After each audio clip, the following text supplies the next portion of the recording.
começar o episódio de hoje.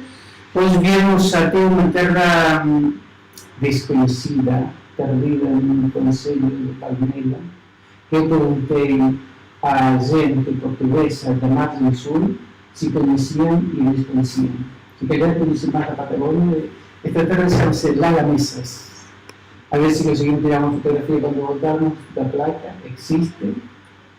E estamos hoje visitando esta terra, estamos numa instituição e estamos com uma senhora que eu tenho um grande carinho, um grande apreço, sei alguma das coisas da história dela, da vida dela, e isso me parece também muito interessante. Espero que possamos falar um bocadinho disso, da história da vida. Quem é esta mulher? Sobre quem é esta mulher? E digo isto porque eu conheço pouco dela, mas a minha cunhada e o meu cunhado que está aí atrás sempre falavam com muito carinho e muita admiração desta senhora.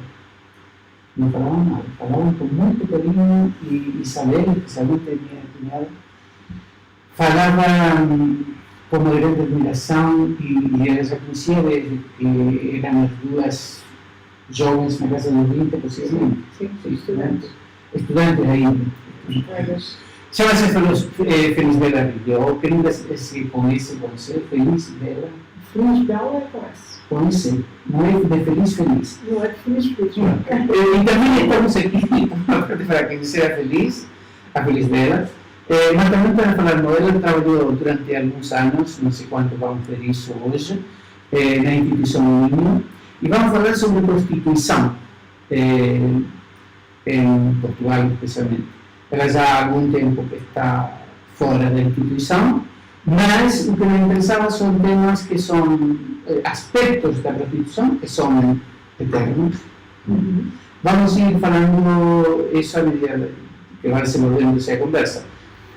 E começamos pelo início e perguntava a Feliz Bela quem é Feliz Bela. Ok. Eu sou médica, nasci em Natal e foi graças à minha professora primária, que era uma mulher muito especial, que eu saí do Natal, embora sempre com raízes aqui, nesta zona. Eu sou natural aqui. E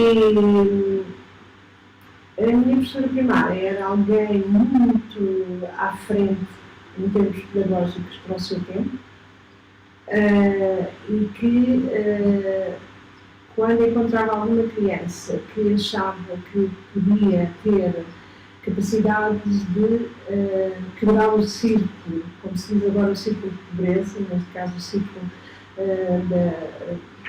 da ruralidade, ela convencia os pais e levava as crianças para a sua casa. Chegou a ter 18 em casa, aliás, chegámos a ser 18 com a família dela, não éramos 18 jovens que não fossem de família, mas da família eram 3, 6, 7 e 11 eram fora de família. Foi assim que comecei a abrir horizontes e saí deste meio rural, sempre com um pé dentro e um outro fora, sempre ligada à ruralidade, de que eu gosto. Eu tenho um especial carinho, ou gosto muito de gente que fala muito bem dos professores. Isso me parece, porque ouvimos muitíssimo nos meios de comunicação, às vezes não falam mal dos professores, mas insinuam coisas péssimas dos professores, não é? E nesse mar de aspectos negativos, soa como música isto de ouvir dizer reconhecer uma função que os professores têm, que é influenciar os outros, mudar a vida dos outros. Hoje estamos muito nisto, já nestas coisas do YouTube e essas coisas que se chamam de influencers. Muito da minha os primeiros influencers foram os professores. Muito da minha personalidade eu devo à minha professora primária. Muito da minha personalidade, da minha forma de estar um pouco na vida, da minha ligação aos outros, tem a ver com a família, mas muito com a minha professora primária, com quem eu vivi muitos anos. Sim, lembras do nome? A dona Isabel Angélica Ramos Candeias. Isabel Angélica Ramos Candeia, já morreu. Já. Então a família toda, um grande beijinho, que eles se vão lembrar muito bem. Felicibela, ¿cómo fue tu percurso académico? Después de seguir da escola primária, que já vi, que foi muito luminoso. Okay.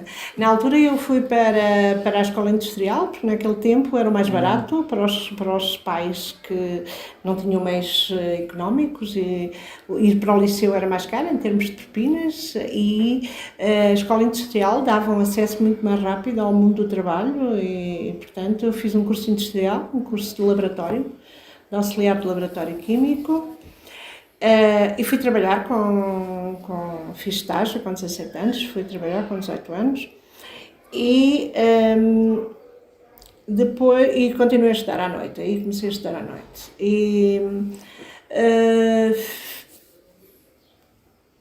As vicissitudes de estudar à noite e trabalhar levaram-me a que eu voltasse ao liceu, e portanto eu tinha o 5º ano da escola industrial, o antigo 5º ano, equivalente agora ao 9º ano, não é? O antigo 5º ano da escola industrial, que não equivalia ao 5º ano. Não dava acesso ao ensino superior, não é? Nem dava acesso portanto, não dava acesso ao ensino superior, não. Tinha que se fazer as secções preparatórias, depois ir ao Instituto Industrial, e depois então ao Instituto Superior Técnico, e os cursos industriais davam acesso unicamente ao Instituto Superior Técnico. E então, na altura, conversando com um primo meu que estava exatamente mais velho que eu, que estava exatamente no técnico, ele diz: mas porquê é que tu não vais fazer o liceu e vais mais rapidamente para o técnico, se é isso que tu queres? A fogo! É um alarme que está com algum problema e então surge. E então fomos fiz isso, voltei ao 3º ano do liceu. Ao terceiro? Sim, pois é. Não havia equivalência. Não havia equivalência, Voltei ao exatamente. terceiro ano Conheço alguns casos assim. Voltei ao 3º ano do liceu, fiz a secção de letras. Isso já com mais de 18? Hã? Com mais de 18 anos? Sim, com mais de 18 anos. Voltei ao 3º ano do liceu, fiz a secção de letras, fiz a secção de ciências, e depois fiz o 6º e 7º ano e conheci a Maria Isabel nessa altura. Pois. Fazia- Maria Isabel é minha Na cunhada. década de 60. Sim, aliás, eu acabei em 74, entrei na faculdade em 74, exatamente. Era a mesma coisa para o comercial. Era a mesma coisa para o comercial, não havia equivalência. Era igual, Não havia era equivalência. igual. Sim, O comercial Aliás, a escola era escola industrial e comercial. e Exatamente. na universidade quê? Que curso? E 74 era uma época de grande efervescência. Muita efervescência. Eu entrei em Psicologia, no ISPA, que era a única faculdade que existia de Psicologia que existia em Portugal. Instituto Superior de Não Psicologia havia, Aplicada. Instituto Superior de Psicologia Aplicada. Não havia na escola pública, na universidade pública, não havia Psicologia. Foi criado, se não estou em erro, ou em 76 ou em 77. Eu sei que o meu curso, os meus colegas e eu tivemos na luta para a criação do curso de Psicologia Público. E aquilo foi os anos de efervescência em que deixámos de pagar propinas no ISPA, porque eram caras, não é? Mas houve ali um período até ser criado o Instituto, a Faculdade de Psicologia, na Universidade de Letras.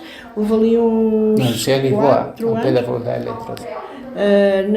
Houve ali 4 anos em que nós tivemos a felicidade de ter o estatuto público e não pagar as mesmas, acho que na altura não se pagava, pagava-se uma coisa Simbólica, acho mesmo que era gratuito, já não me recordo bem.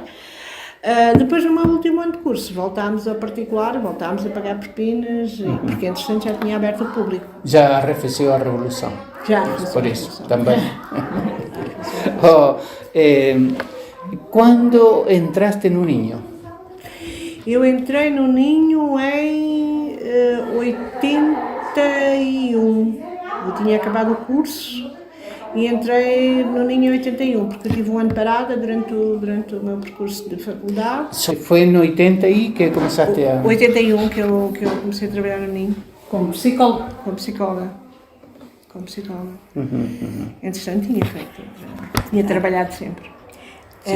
tinha uma amiga, mas era só voluntária, é a mulher do Seabra Diniz. Do Da João Seabra Diniz. A Maria Augusta trabalhava lá no Ninho como voluntária. Quando eu entrei... Cuando acabamos esta conversa, van a ser primas. Vamos. O João Seabra Diniz fazia parte da direção do Ninho quando eu entrei. Pois. Felisbela, vamos ao tema. Como é que uma pessoa começa na prostituição? E digo se calhar pessoa, era muito importante, tanto homem como mulher, não é? Se calhar era muito importante definirmos primeiro o que é prostituição, porque hoje muita gente fala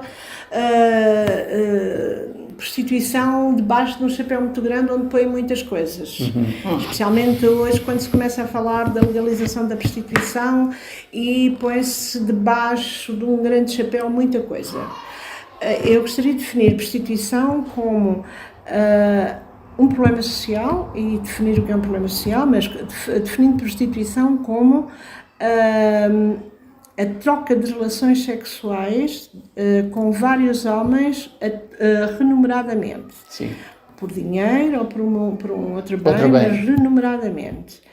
E atenção que aqui eu falo com vários homens remuneradamente.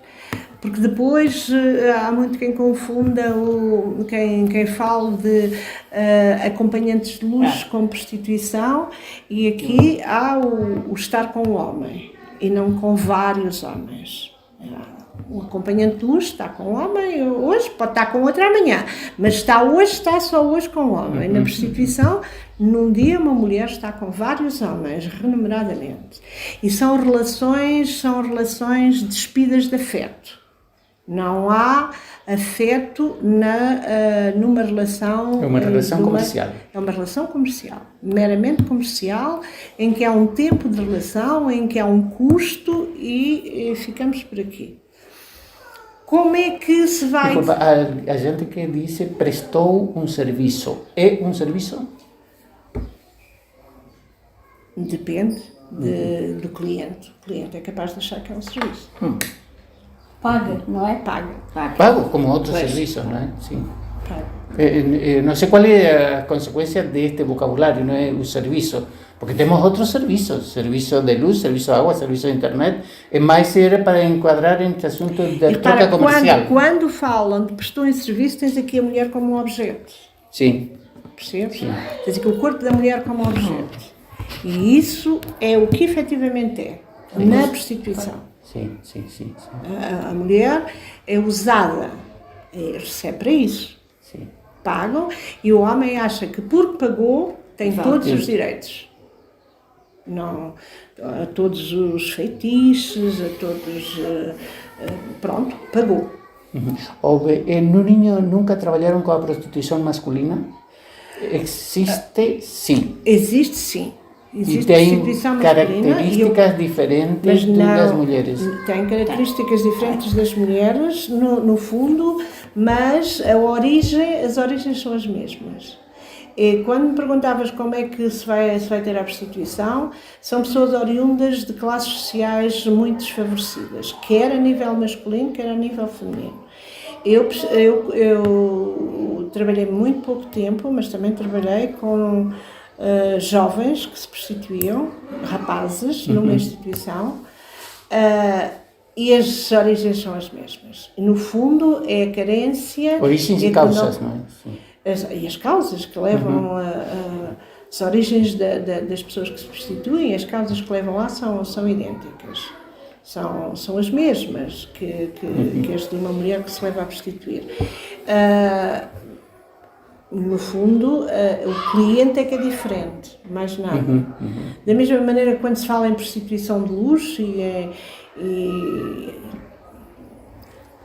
sem ser as acompanhantes de luxo, mas falam-se em prostituição, de elefante branco,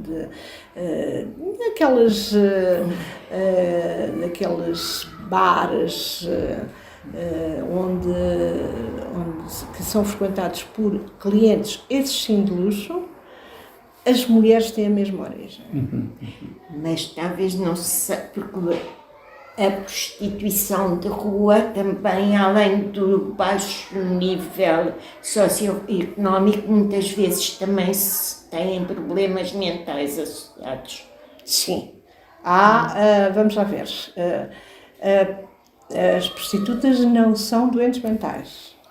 A prostituição não é uma doença mental. Não. Seria. Pronto. A prostituição é um problema social e como problema social é passível de ser resolvido desde que se encontrem as soluções políticas, sociais, económicas que o permitam. Agora, encontramos na rua mulheres com problemas de saúde mental, como encontramos em qualquer outro grupo que é elevado. Há uma porcentagem, com certeza, como por exemplo, eu costumo dizer que em todos os jardins de Lisboa há alguém, e desculpem-me a expressão, há um maluquinho da aldeia. Sim. Em todos os jardins de Lisboa temos alguém mais perturbado, e se passarmos um dia no Jardim de Lisboa, há de passar depois. Portanto, quando temos um grupo de pessoas grande, encontramos pessoas com todo tipo de problemática. Agora, a prostituição em si conduz a problemas de saúde mental. Conduz a stress pós-traumático, conduz a depressões, conduz a ansiedade, conduz. Obviamente. Provavelmente há situações muito complicadas, né, muito que essas mulheres vivenciam. Sim, de alguma maneira. O stress pós-traumático era uma das situações que nós apanhávamos muito na instituição. E pós-traumático pode ter origem, por exemplo, na situação de solidão, porque não é o facto de ter muitos homens, qualquer das duas situações, continua a haver muita solidão nas mulheres ou nos rapazes, porque não há estabelecimento de relação. Eu queria perguntar, o pós-traumático deve ter alguma contribuição à solidão, não é? Porque acabam por ser pessoas solitárias, apesar das companhias que podem ter, não é? É a solidão que empurra. O pós-traumático tem muito a ver com as agressões de que são vítimas na prostituição, portanto, no percurso de prostituição. E quando eu falo agressões, não é só, mas também agressão física. Sim.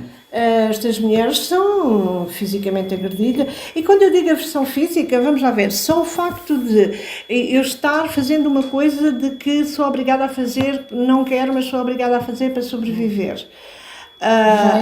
Já é uma agressão. Sim. Pronto. E quando eu me estava a referir não só à agressão física, não é só bater. Pronto, mas agressão psicológica, humilhação, achincalhamento, exatamente. Não pagamento e deixá-las sozinhas, muitas vezes tive situações de mulheres que, por exemplo, durante a noite foram levadas para Monsanto e deixadas nuas em Monsanto, por exemplo. Eu trabalhei em Alcântara e sabia disso. Até o Santana Lopes ter proibido que elas estivessem ali. Mas quando se proíbe e não se resolve o problema de fundo, o que acontece é... Desloca-se. Exatamente. É assim, quando foi proibida a prostituição em Monsanto, houve um aumento de prostituição no Intendente, por exemplo. Depois foi para lá o Presidente da Câmara. Foi o mesmo que, quando fecharam a Corraleira em termos de toxicodependência, acumulou-se no Intendente. Houve uma determinada altura que o Intendente era muito complicado, quer em termos de prostituição, quer em termos de toxicodependência, havia uma grande concentração de pessoas no Intendente. Depois a Câmara fez um gabinete. Então, eu queria perguntar também, de vez em quando aparece, se calhar especialmente no Twitter, que é outro contexto de redes sociais, onde não é que haja mais liberdade, mas alguns tomam-se mais liberdade para falar de outras coisas. É uma rede também muito politizada às vezes, e costuma sair às vezes tweet falando das universitárias que para sobreviver e por necessidades econômicas, não sei o que, saem a prostituir-se. Eu sempre ponho muita desconfiança nisso. Por quê? Porque tem muito a ver com o momento político que se está a viver para fazer surgir isso. Eu tenho meus dúvidas relativamente ao aumento, por o facto de serem estudantes universitárias, haver aumento da prostituição. Tenho grandes dúvidas, não é? Que haja uma relação linear entre isso e outro. Poderá haver estudantes universitários que se prostituam, sim. Agora, que isso seja um índice alarmante, não acredito, sinceramente. Já ver, em relação a Lisboa, o que se passava é que, junto ao Polo Universitário da Ajuda, aquela é uma zona de prostituição. Mas não é uma zona de prostituição de universitários. Pois. É uma zona de prostituição de mulheres com carências económicas, como outras mulheres que se prostituem noutras zonas de Lisboa. Que casualmente ficou perto de uma faculdade, Que casualmente fica próximo de um polo universitário. Agronomia, Não, o polo universitário da Ajuda. Lá em cima fica de veterinária, fica de arquitetura, arquitetura, veterinária. Mas não digamos mais, porque se calhar algumas pessoas vão pensar que os clientes são... Não tem nada a ver com jovens universitários que se prostituem, se pusermos a questão novamente no conceito de prostituição, no conceito que eu defini inicialmente de estarem com vários homens por dia dinheiro. Há dificuldade em perceber como é que alguém que está numa universidade e que tem que ter uma estrutura psicológica para estudar. Sim. Para ser frente aos desafios dessa vida, normalmente, rutinariamente. Passe 8 horas, 6 horas na rua à espera de um cliente, vá com um cliente, e especialmente junto ao seu polo universitário, onde corre o risco de ser vista por colegas, e quer queiramos, quer não, a prostituição é vista ainda como estigmatizante, e não é o facto de nós agora irmos, entre aspas, legalizar, e eu já falo do porque é que eu digo entre aspas legalizar, porque a prostituição não está proibida, portanto não vamos legalizar nada que esteja proibido, não é? Não é pelo facto de assumirmos a prostituição como uma profissão, digamos assim, que as pessoas passam a ser vistas como dignas. Não é. Há aqui muito caminho a percorrer em termos de mentalidades e também em termos, volto a definir muito bem o que é o conceito, porque tornarmos profissional uma forma de sobrevivência porque não se tem outra opção, não é correto, não é justo, não é nada. Vamos lá ver uma coisa. Se eu não tenho mais nenhuma opção, então eu não faço uma escolha.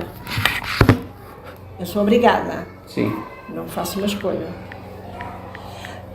Agora, se há universitários que têm um ou outra pessoa que elas fazem como acompanhante de luxo, eu já ouvi histórias de colegas de universitários dizerem isso, mas são sempre os colegas a dizerem. Sim. Depois surgem na comunicação social uma ou outra pessoa que refere: sim senhora, durante a minha vida universitária eu fiz isto e isto deu muito dinheiro e eu vou continuar a fazer isto. Volto a dizer, não são pessoas que constituam um problema social. Portanto, elas são livres de fazer. Sim. E muito bem. Não podem, não devem querer pôr debaixo do mesmo guarda-chuva, debaixo do mesmo chapéu, pessoas que têm capacidade de fazer opções e pessoas que não têm hipótese de fazer opções. Porque se eu fiz um curso superior, eu tenho capacidades, quanto mais não seja mentais e psicológicas, que me permitem fazer opções de vida, em termos de trabalho. E se eu opto por ser acompanhante de luxo, eu fiz uma opção, porque eu tinha a opção de ir para o outro lado. Sim, deixa-me dar. Mas o que tenho ouvido é que as residências universitárias, o preço das residências está de tal maneira elevado que as famílias ou deixam de conseguir ajudar nesse tipo, ou elas não podem arranjar um trabalho com mais tempo, portanto recorrem a coisas, não sendo a mesma coisa. Não acredito que andem na rua, não acredito, não sei, mas acho que é outra coisa, não é no mesmo chapéu. Não é no mesmo chapéu, exatamente. Mas tu dizes uma coisa interessante, que é este assunto de esta gente que é uma formação superior ou que está em um curso superior tem outros instrumentos, outra estratégia para poder lidar com os problemas da vida. Isso quer dizer que a entrada à prostituição não é só por causas econômicas. Há alguma desestruturação, alguma fraqueza psicológica para defender-se das situações, porque, em última instância, e as pessoas gostam de dizer isso também, concordemos ou não, que há outras opções que não há prostituição para poder sobreviver, não é? Mal que mal, essa coisa. Há alguma fraqueza a nível psicológico que ajude e contribua? Vamos lá ver. Não é Quando somos muito chatos nas perguntas, não é por mero acaso que uma percentagem muito elevada de mulheres que se prostituem na rua são mulheres que vêm de famílias desestruturadas, quer a nível do relacionamento familiar, quer a nível económico, e normalmente, é fundamentalmente a nível económico. São mulheres que vêm de bairros sociais. Neste momento, quando eu comecei a trabalhar, a população com quem eu trabalhei vivia quase todas em bairros da Lata. Quando eu comecei a trabalhar em 81, e eu conheci os bairros da Lata todos de Lisboa. Quando saíam de casa dos pais, alugavam um quarto numa casa onde não tinham acesso a comida, onde não tinham acesso muitas vezes a lavar a roupa. Tinham que levar a roupa na lavandaria, tinham que comer no restaurante, e depois isto gera toda uma bola de neve, que é, eu trabalho, eu prostituo-me para ganhar, para comer, para pagar o quarto, e é aquilo que nós costumamos dizer: chapa ganha, chapa gasta.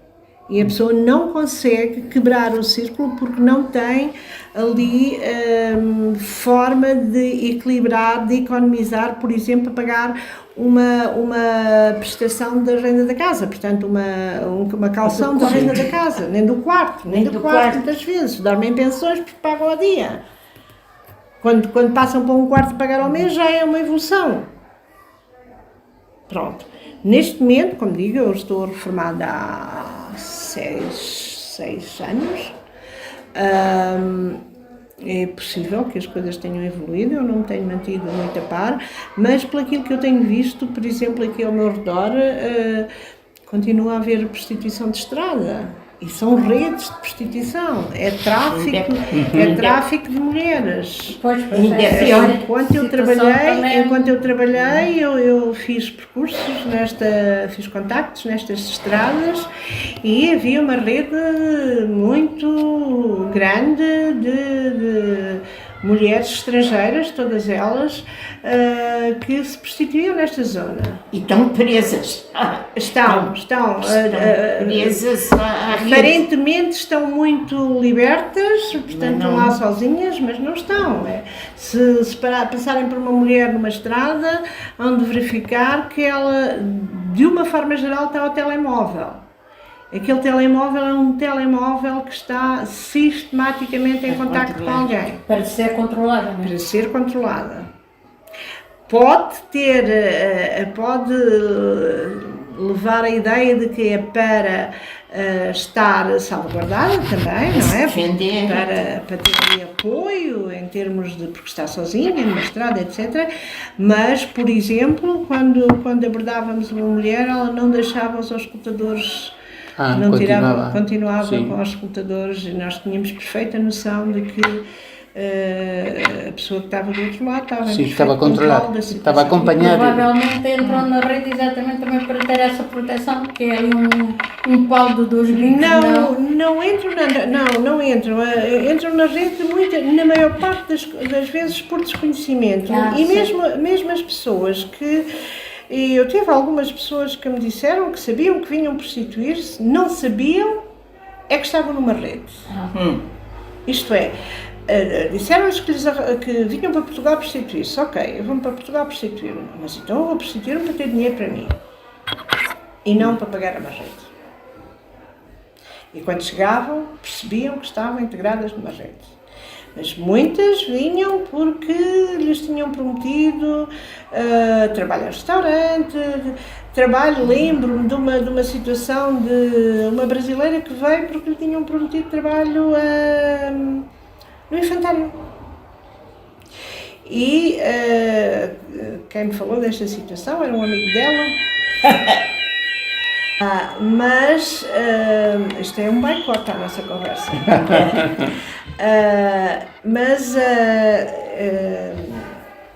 Foi um amigo dela que me falou e ele dizia: nós avisámos, atenção, que isso pode ser rede, porque em Portugal as pessoas não vão trabalhar assim para infantários sem ter informação.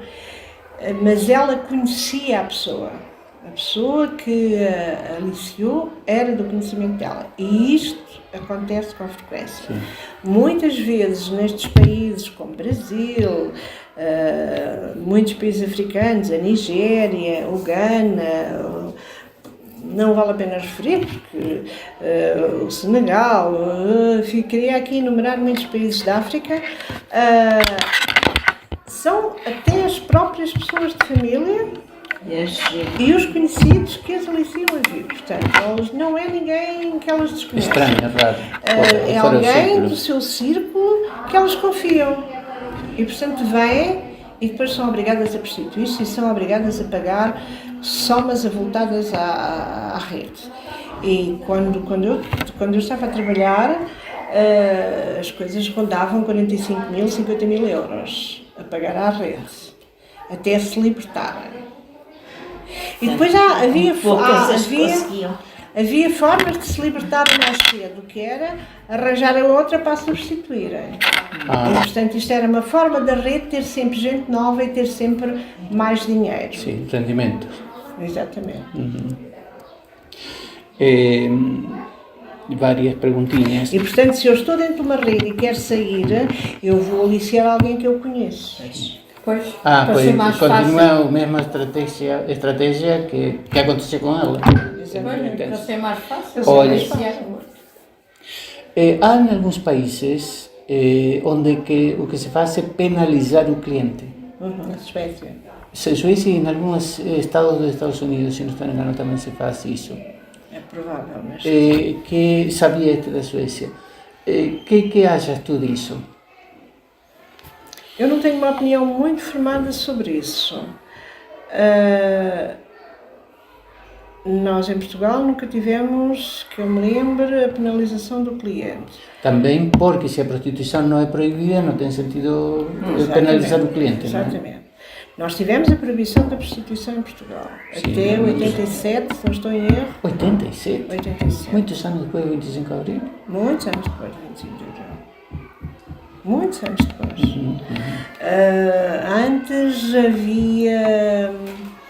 Antes havia a prostituição era penalizada e as mulheres tinham entre 3 meses a 3 anos de prisão, na prática tinham sempre 3 anos de prisão. E iam presas, mas não se fazia nenhum trabalho social para as mulheres. Era só castigo. Era só castigo. Saíam e voltavam. E é aí que surgiu o Ninho. O Ninho surgiu exatamente porque uma inspetora dos serviços prisionais da altura, a doutora Ana Maria Braga da Cruz, tinha conhecimento da existência do ninho em França e contacto ao ninho em França Com para esse mesmo nome? Ana Maria Não, Braga com o mesmo nome de ninho também? Leni. Em França é também o ninho. É exatamente o mesmo nome. E ela contacta na altura elementos da igreja e veio uma educadora do ninho francês para cá e com elementos de cá, na altura o padre Abel Barzin, começam o ninho só com um centro de atendimento no bairro Alto, onde a prostituição era muito intensa, e depois os serviços foram sendo criados conforme a necessidade que se foi sentindo. Portanto, havia necessidade de haver um sítio onde as mulheres ficaram, porque elas queriam sair e não tinham de ficar. Foi criado o lar, depois havia necessidade de ocupar as mulheres enquanto estavam na instituição, foram criadas as oficinas e foram-se criando serviços conforme as necessidades. Mas sim, a prostituição foi penalizada. E depois houve ali um hiato e foi em 87 que a prostituição foi despenalizada, não foi legalizada, mas foi despenalizada, isto é, ninguém é penalizado por prostituir. O que é penalizado É induzir a... Exatamente, é o lenocínio, que é Ter pessoas, olhar. Exatamente, o induzir, o levar, à prostituição. sim. É o ser proxeneta, o ser chulo, Sim. o próprio ato de seduzir um homem na rua pode ser penalizado. Não é o facto de estar na rua, eu posso estar na rua e não estar a prostituir. Mas se um homem passa e eu o assedio para ir para o quarto, isto pode ser penalizado, porque eu estou a fazer um assédio. E não... Agora, o facto de eu me prostituir não é penalizado, é despenalizado. Ok. Eu não sei, era interessante explicitar quais são os objetivos do ninho, mas acho que são diferentes da estratégia de alguns grupos em Espanha de não procurar tirá-las, mas de apoiá-las no exercício dessas funções. Não é? Sim, mas o ninho também não procura Também não procura tirar ninguém da prostituição. O que nós fazemos, o que eu fazia, o que o ninho faz, e continua a fazer, é fazer contactos na rua, vai ao encontro das mulheres na rua, no fundo para empoderá-las, e usando agora uma palavra atual, para empoderá-las, isto é, para lhes dar a conhecer os seus direitos, para lhe dizer, para escutá-las, para ouvi-las e para lhe dar a conhecer direitos, não sei dizer de outra maneira. Por exemplo, quando eu comecei a trabalhar na rua, em 85, porque eu não comecei logo na rua, quando eu comecei a trabalhar na rua, nos contactos de rua, a maior parte das mulheres com filhos não tinha abono de família das crianças. Muitas crianças, havia crianças que não estavam registadas, havia mulheres que não estavam registadas, não tinham conhecimento dos seus direitos e o que a gente tentava era dar-lhe conhecimento dos direitos que tinham. Também lhe falávamos da instituição, tens aqui uma porta aberta para te ajudarmos naquilo que tu precisares. Não é preciso sair da prostituição. Por isso mesmo existe o centro de atendimento, que foi a primeira coisa que foi criada, foi o primeiro serviço criado na instituição, que é um centro de atendimento que trabalha com as mulheres na rua. Não, eu tinha pensado que era diferente precisamente nisso, não é? Embora algumas associações de Espanha que se calhar têm o mesmo propósito. Não... Pronto, pois há uma coisa assim. Quando há uma mulher que diz eu quero sair, então vamos encontrar com ela as formas de sair.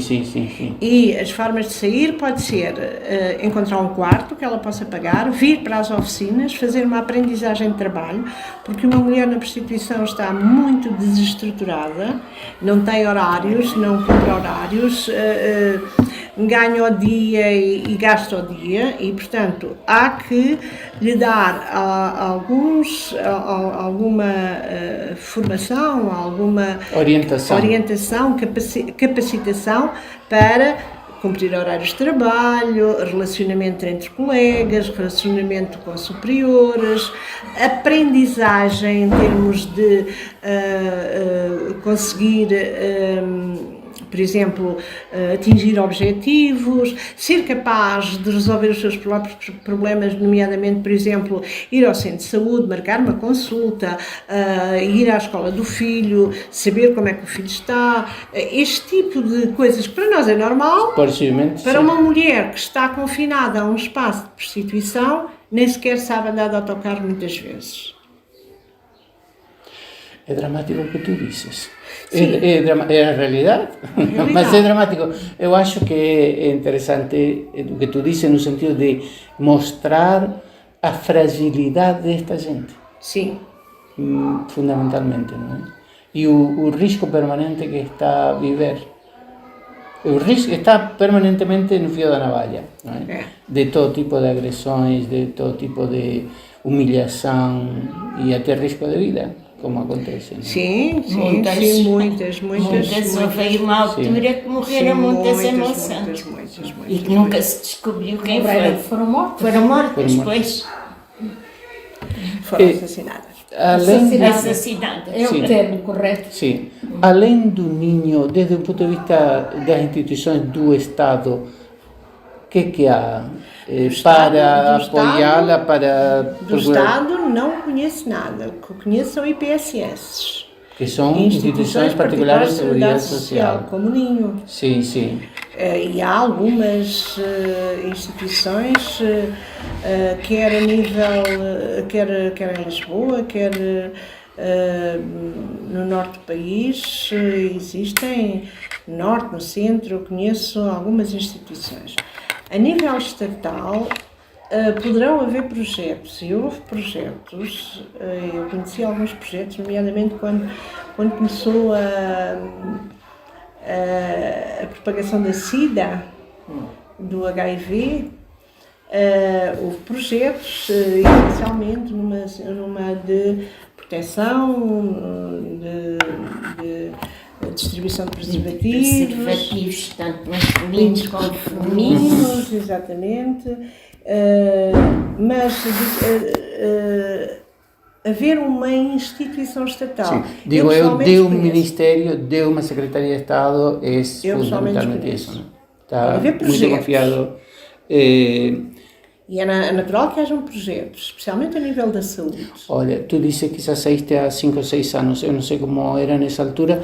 O que é que tu sabes relativamente à utilização de aplicativos de internet, do telefone, de não sei o quê, Tinder, Grindr e não sei o que outras coisas, para a prostituição? Se não sabes, diz lá, porque tu saíste de antes, se calhar, eu não tenho ideia de quando começou isto. Para mim toda a minha vida era isto. Não sei.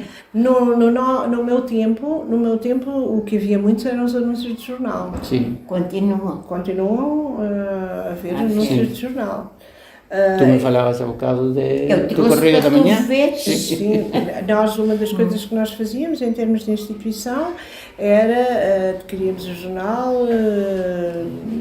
2, 3 vezes por semana e mandávamos mensagens para os números dizendo quem éramos e se precisavam de alguma coisa, e muitas vezes as pessoas reagiam, perguntavam se tínhamos preservativos, íamos ao encontro delas, outras vezes tinham problemas sérios a resolver e partiam daí. Disponibilizavam-se. Exatamente. São caríssimos, porque eu andei à procura uma senhora que foi à Assembleia da República apresentar, porque ela tinha uma rede de caso era proxeneta. Era próximo.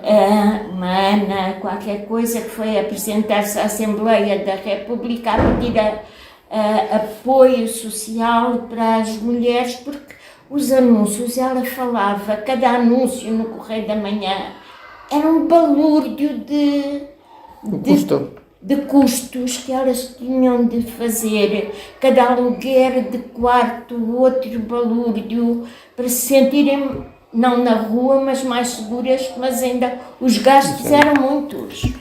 É verdade, mas repara, quem vai à Assembleia da República é uma proxeneta. Exatamente.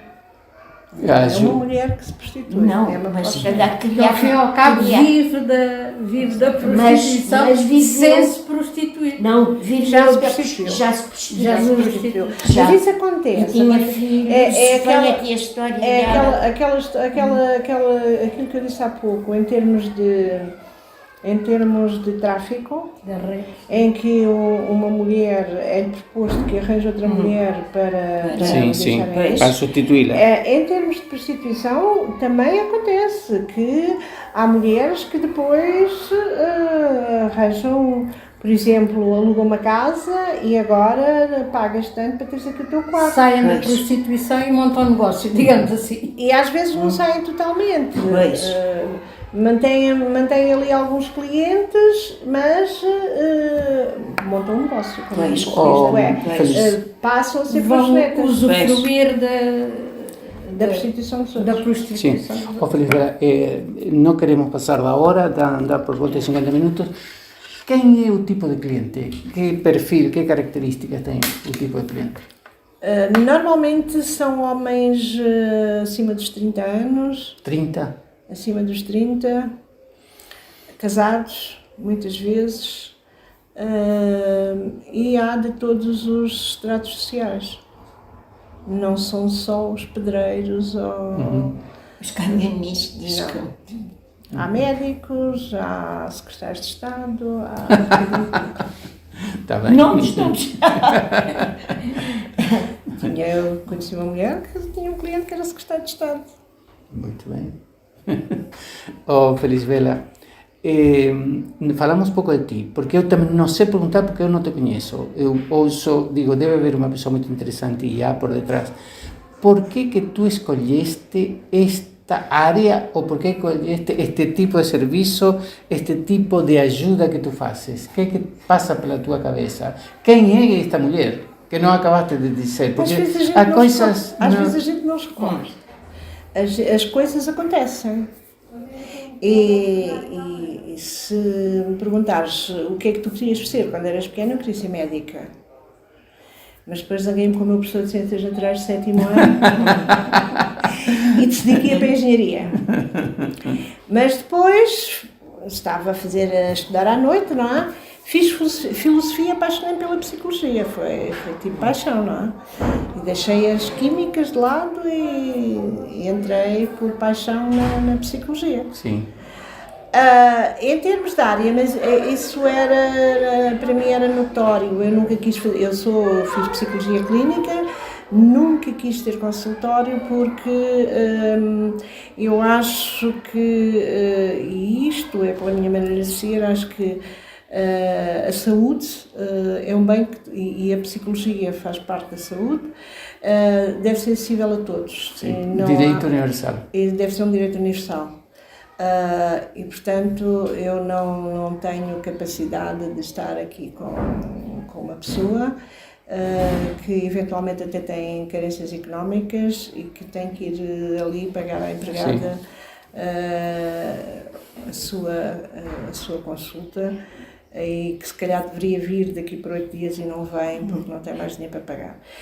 É verdade que depois há aí um reverso da medalha em termos de psicologia, que é quando as coisas não são,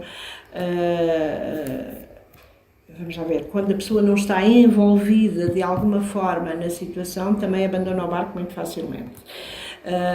Se eu paguei, eu digo, bem, deixa-me lá ver como é que eu usufruo disto, porque isto Sai-me caro. sai-me caros, não é? Se eu não pago, também não paguei nada, Tanto faz. faz. Portanto, mas eu nunca quis ter clínica porque não ligo bem com esta questão do... E tu, além de trabalhar no Ninho, tens trabalhado em outras instituições, outro tipo de serviço? Sim. Eu trabalhei com idosos e agora que me reformei estou a trabalhar com idosos numa... Mas antes? Antes de trabalhar no Ninho, sim. Em psicologia foi para o meu primeiro trabalho. Mas sim, eu trabalhei trabalhei em análises clínicas, eu fiz o curso de laboratório, portanto trabalhei em análises clínicas e depois trabalhei na Junta Autónoma de Estradas, como escriturária. Como escriturária? Como escriturária. Depois de estar formada? Foi trampolim. Não, antes de estar formada. Foi o trampolim para a minha formação. Sim, tá bom. Não sei se querem perguntar mais alguma coisa. Para mim é uma área que me apaixona também, porque disse que conhecia os bairros todos, eu também trabalhei neles todos. Comecei no Casal Ventoso, acabei do outro lado da rua, em Alcântara, e depois Corraleiras, Mosgueiras, não sei o quê, portanto conheço isso desde também. Miraflores, a Prior Velho, a Encarnação, a Corraleira, aquele grande bairro que ia desde Chabregas até quase aos Olivais, que agora é aquele bairro social que a gente conhece, mas aquilo era bairro da Lata que a gente se perdia lá dentro. Não andava com alguém de lá ou perdia-se mesmo. Em última instância, aqui outra vez, este assunto da prostituição está muito ligado às condições económicas, socioeconómicas. Mas, ao mesmo tempo, se melhora a economia, vai continuar a existir prostituição. Se melhora globalmente. É engraçado porque quando ¿Sabes alguma coisa de países mais desenvolvidos que tenham lidado? Os suecos, os finlandeses, os dinamarqueses, ou algum dessa? ¿Sabes alguma coisa de como lidam eles? Sei muito pouco, mas, por exemplo, eu conheço a Dinamarca, a minha nora mais velha é dinamarquesa, e não há este tipo de prostituição na Dinamarca. Pode haver acompanhantes de luz, pode haver outros. A forma como encaram a sexualidade é diferente. Pode haver, mas não é visível, pode haver prostituição a nível de tráfico humano. É natural que haja. Tu queres dizer... Na Suécia, se eles entraram numa penalização do cliente, é porque há. E eu estou convencida que é capaz de haver em países como a Dinamarca e outros países. Não é tão visível como é, por exemplo, aqui, em França. O país nórdico que eu conheço melhor é a Dinamarca. Eles são rígidos em termos de imigração, por exemplo, mas, por outro lado, se falarmos da população dinamarquesa, eles têm apoios sociais fantásticos. Olha, deixa-me que te pergunte, as mulheres, os homens que estão metidos nisto, vimos que um dos fatores, uma das causas tem sido as condições socioeconómicas. E dos clientes, que já vimos que não é por questões económicas, mas possivelmente há alguma atitude que marca que, imagino que serão misóginos, imagino que serão, não sei, outras características que possam ter. Tens alguma ideia sobre isso? Há um perfil psicológico dos... Há um filósofo italiano, o Alberoni, que escreve qualquer coisa sobre isso muito interessante. E, no fundo, são as fantasias que as pessoas criam acerca de... que um homem que passa acha que a mulher está ali a oferecer-se. Quando tu dizias um bocadinho dos dinamarqueses que têm outra leitura sobre sexualidade, sim, há países que têm outra filosofia de sexualidade. Os brasileiros têm outra filosofia de sexualidade, no entanto, os brasileiros têm muita prostituição dentro do país também, não é? Sim, mas repara, as condições socioeconómicas da Dinamarca e as condições socioeconómicas do Brasil. Sim. Ou seja, nesse caso teria mais peso a situação econômica do que a filosofia, o pensamento, a atitude relativamente ao sexo, à sexualidade. Sim.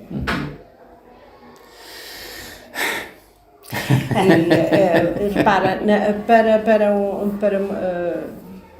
há muitas mulheres brasileiras que para elas, ok, prostituir-se tudo bem. Agora, ser explorada sexualmente é outra coisa. Uma coisa é eu prostituir. E prostituem para ter dinheiro, para a família, outra coisa é eu prostituir-me e ter que dividir o dinheiro que eu angario com o meu corpo. Com alguém que não participou de maneira nenhuma na produção.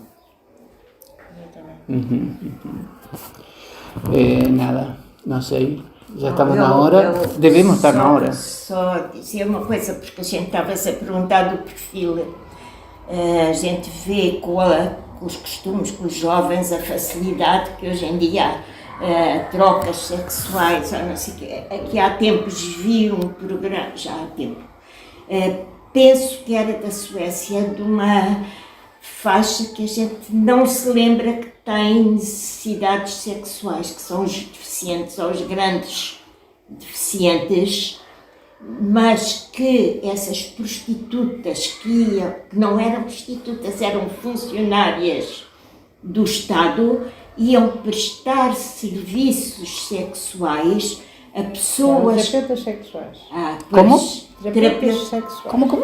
Terapeutas sexuais. Eu achei aquilo, porque de facto é uma maravilha, porque aquelas pessoas... É um livro que tu deves ter lido, se calhar, de Vargas Llosa, se não estou engano, Vargas Llosa, que se chamava As Visitadoras, e que conta, não sei se era realidade, era servidoras sexuais, não terapeutas, servidoras sexuais, que atendiam os militares que estavam destinados em lugares inóspitos, não é?